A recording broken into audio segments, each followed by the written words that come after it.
Okay, in this video, we're going to be problems doing 10 and 11 from test review 1. We're going to be adding and subtracting fractions.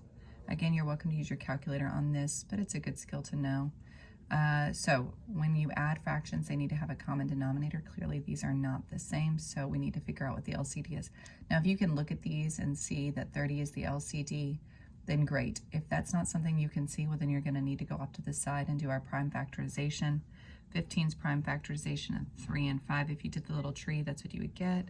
2 and 3 would be 6's prime factorization. What do they both have in common? They both have a 3.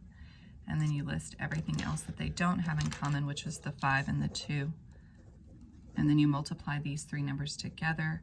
15 times 2 is 30, so the LCD is 30. So that means we need to manipulate both of these fractions by a number to make the denominator 30, but whatever you do to the denominator, you have to do to the numerator. So this one would be by 5. So now the new equivalent fraction is 25 over 30, plus this one would be 2 to get to 30, and so that would be 14 over 30. When you add those together, you would get 39 over 30. That's a fraction that could be reduced, so the expectations is that you would reduce it. So they're both divisible by 3, and so the correct answer is 13 over 10. Leave it improper. It's not that big of a deal. Just make sure it's reduced. Let's move on to 11. We have the denominators of 4 and 14. Again, if you can spot right off the bat what the LCD is, great. If you can't, then go off to the side and do your prime factorization. So 4 is 2 and 2. 14 is 2 and 7.